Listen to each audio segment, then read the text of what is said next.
Well, let's talk about all these convergent themes over the last 3 or so days in South Africa. And of course, what we're expecting tonight to hear out of the union buildings from the presidency. Let's welcome our political analysts, Professor Sipho, Seepe and Xolani Dube. Thank you very much for your time this evening. 3 presidents, former heads of the South African state, taking aim at the very state that their party has shaped over the last 3 decades. And one of the questions the public is asking before we deal with their statements of today, let's examine their conduct and their performance in office through the lens of the issues they are raising. And I would love your thoughts on both of those. And Prof. Seepe, if we can kick off with you. Well, I think the former president have taken a view that says the current dispensation or the administration of Ramaphosa is taking the country to a precipice. And one could argue that this was long coming.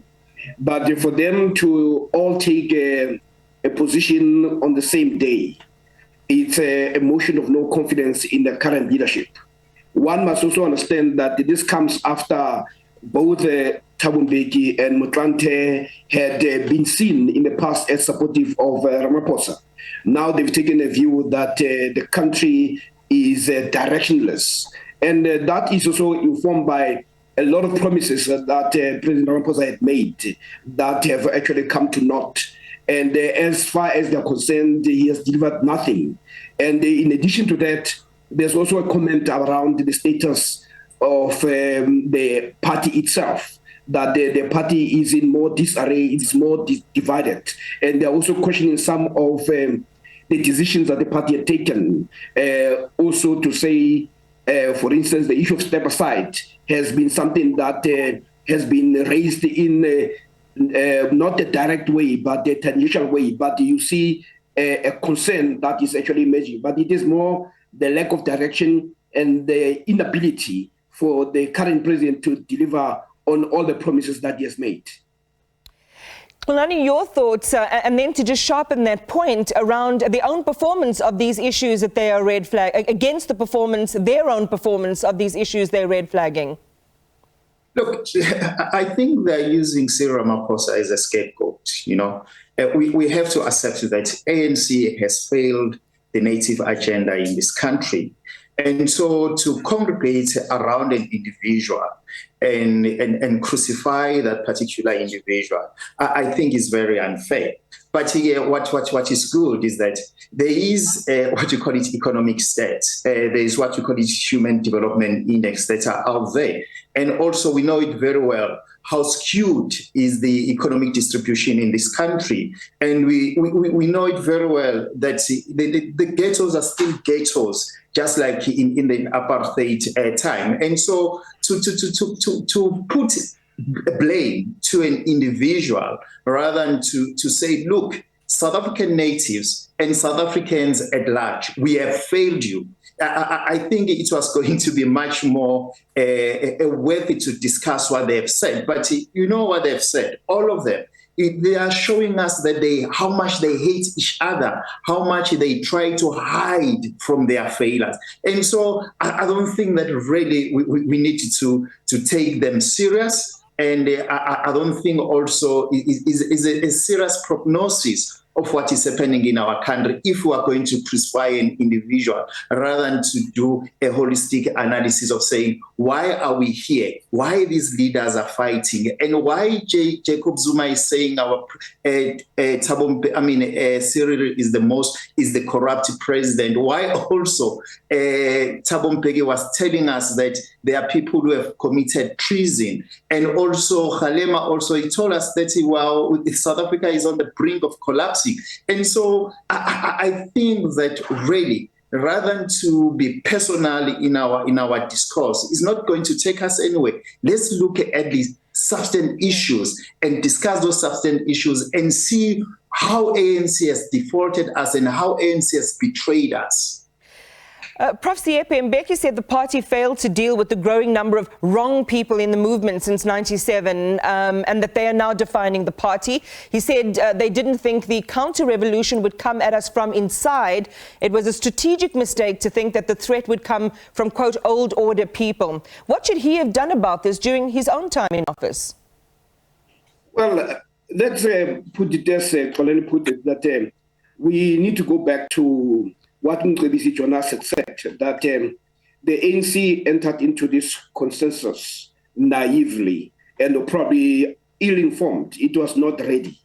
And that's why the structural issues are still there unaddressed.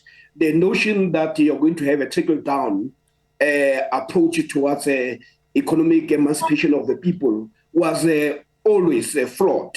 So what we're seeing is ramifications of that. And both Jonas and Kgalema Motlanthe are arguing that that consensus has run its course. It's important for us to start reimagining and coming up with new ideas. But what is very clear is right now is that the logic that informed the new dispensation was flawed from the onset, and it was not going to deliver. Instead, it has delivered what it was intended to deliver, that a few people were going to be multimillionaires and billionaires and giving an impression that there is actually change. But if you look at the conditions of the majority, they still live in conditions of slums. If you look at the issue of land, African people are still crowded out of the country of their birth. That is a reality. And even the constitution as it was presented, it has not served. It can be considered to be the best constitution in the world. And we could be claiming that we have the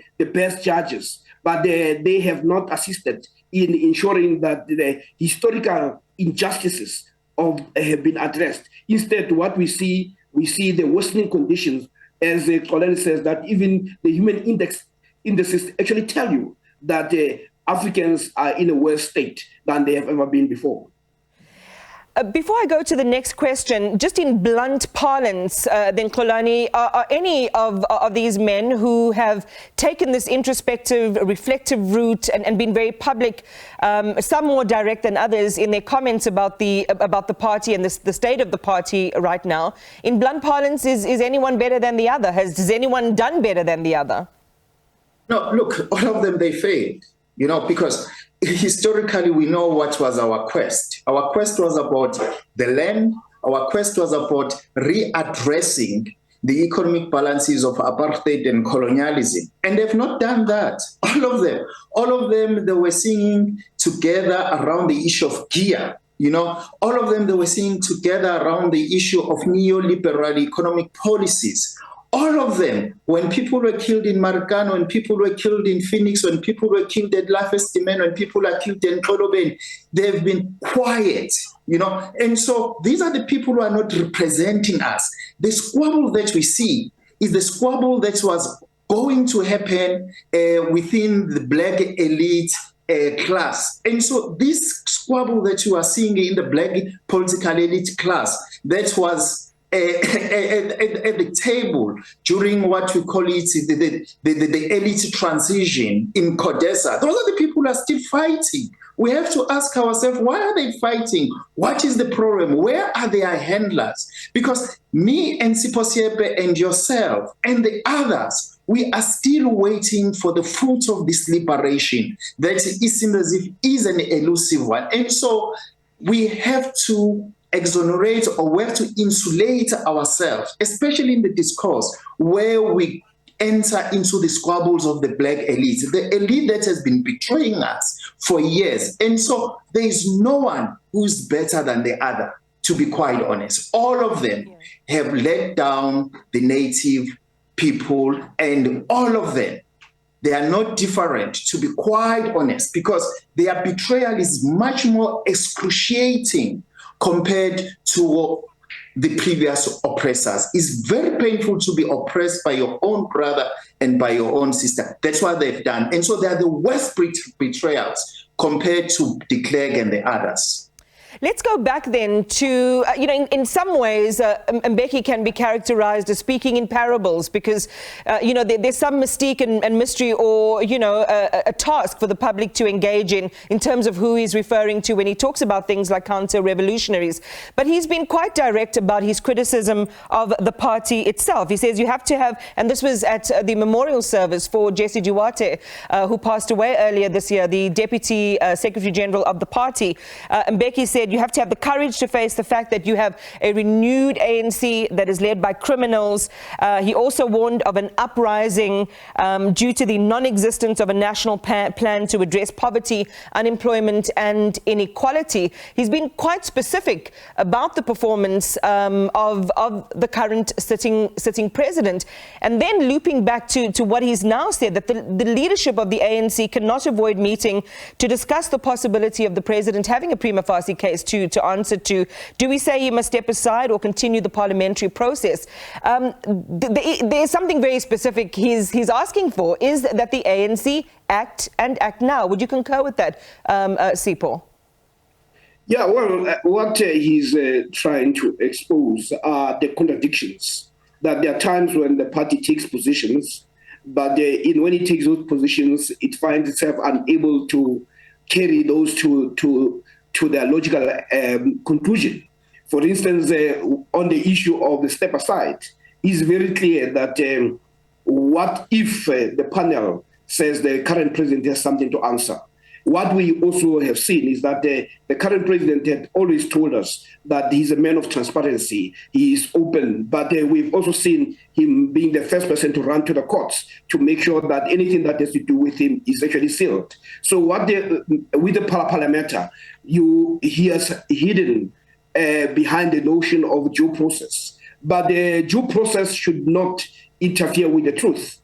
If he has got nothing to hide, the due process continue, we can tell the country the truth, because the truth will free him. But because there's something to hide, and this is something that Kgalema was saying, that the manner in which he has acted does not suggest that we're dealing with somebody who's actually innocent. So what Mbeki is saying, the former president, is the ANC must address itself to that possibility, and must be bold in the same way that it's been bold with other people.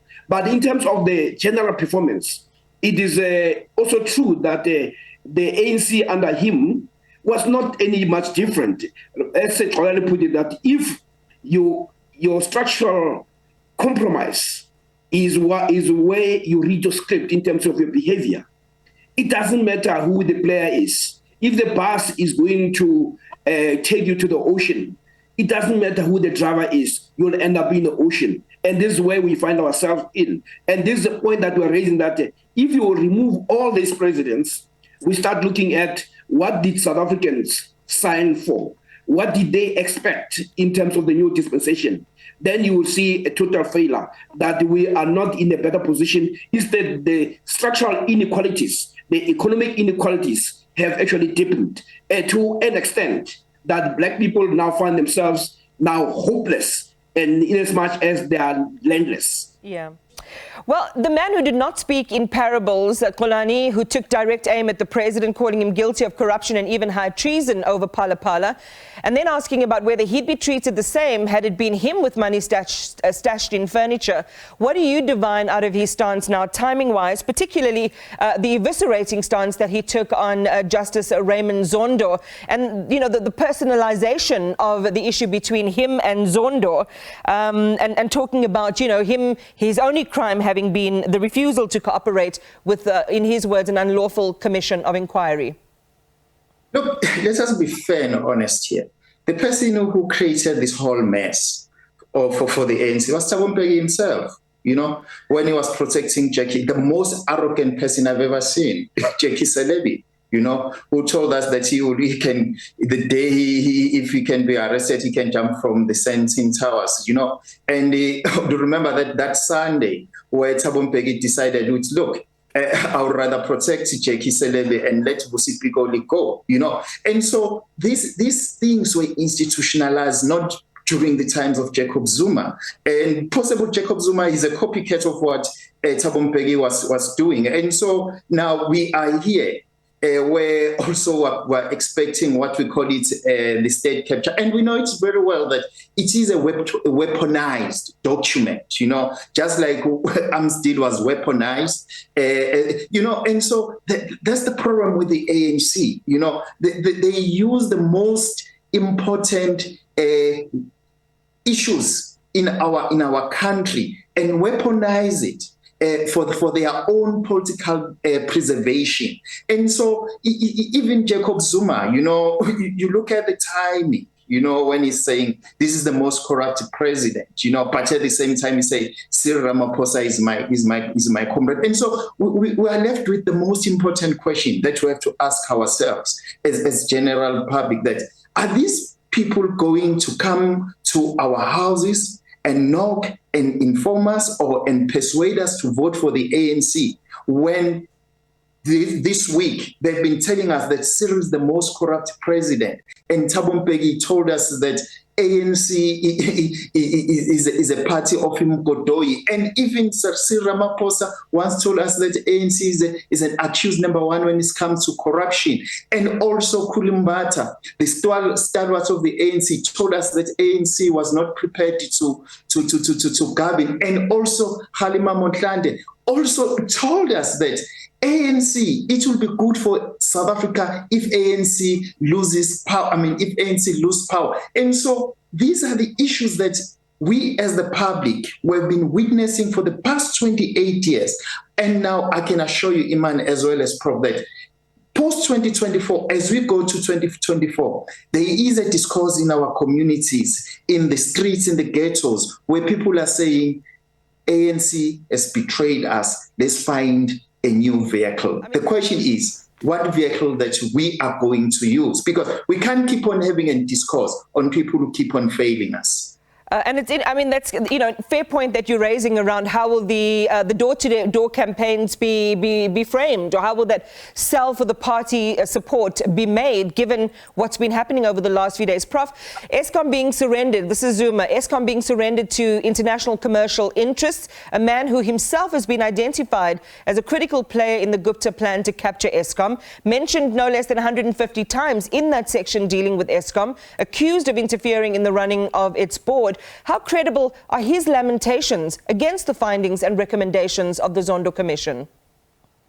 I think it becomes necessary to also listen to other voices. The first thing is the people of this country have made it very clear that they had given ANC a chance, and the ANC has betrayed them. We've seen the dwindling support that the party is now enjoying.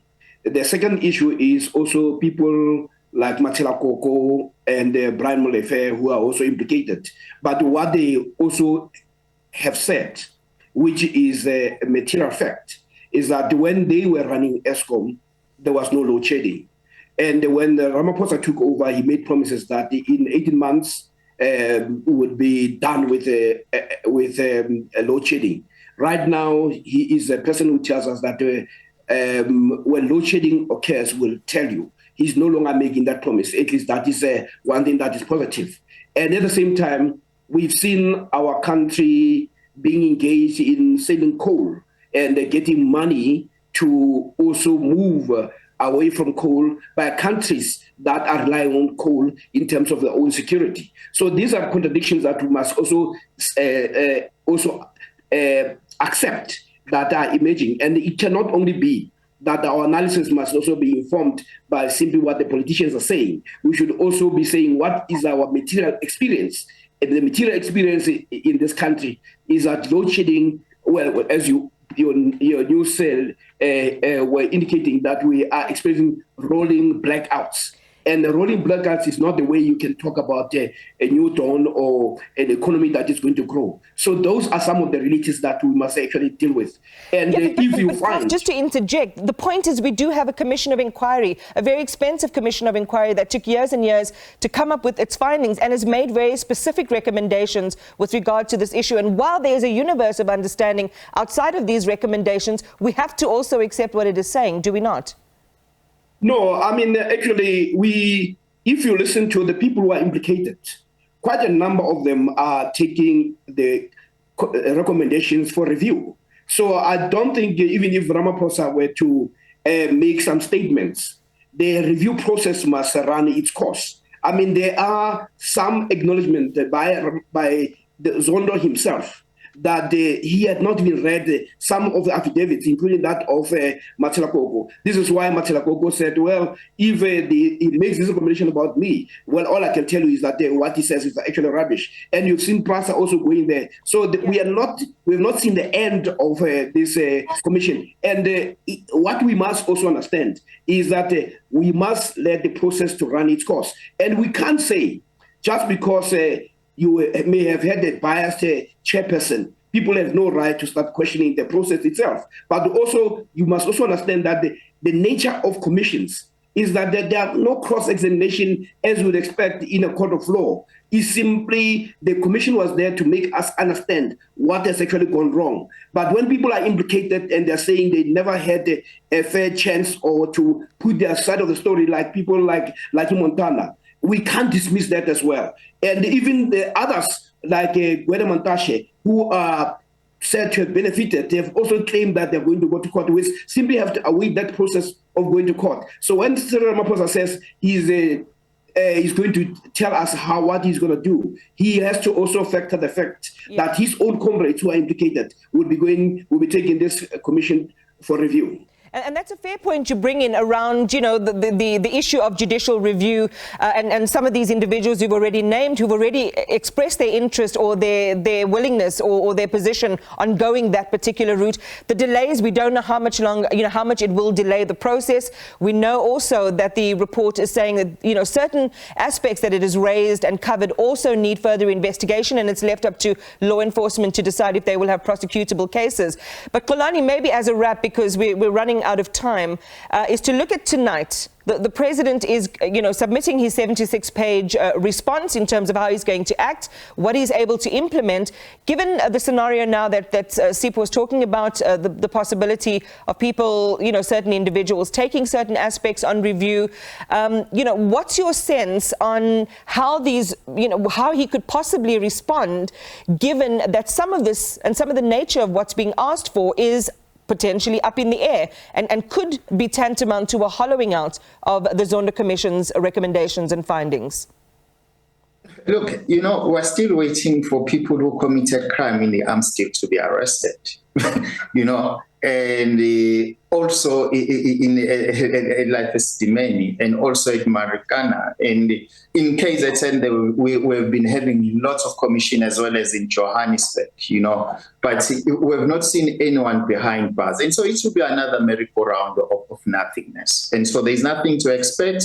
It will be weaponized. If there are some serious political players, they will be put in a naughty corner. And then until they go to their elective conference, the elective conference, there will be no consequences of those people who are in the naughty corner. And so for us as South Africans, it will be a continuation of betrayal. Just maybe a final quick one. Some of the institutions that call for accountability, like Accountability Now and others, are, kind of floating this idea of another Chapter 9 institution to deal specifically with capture and corruption. Prof, I'd like your thoughts on that. Well, it's not so much the number of institutions that we bring to bear. It is the issue of political interest that come to play and the people who have an influence. I don't think we are running short of those institutions in the same way that we are not running short of civil society organizations, which they themselves have actually shown a sense of inconsistency and hypocrisy. For instance, we had organizations that were always willing to jump to say we have the right to know. And those organizations are nowhere to be found. You had foundations that will go to court, but when it came to the parliamenta, we don't see them being so active to say this society has a right to know. They have allowed the president to hide behind due process. So this is not so much about crowding it with many players. It is simply that there is no commitment, and because so many of the people are implicated.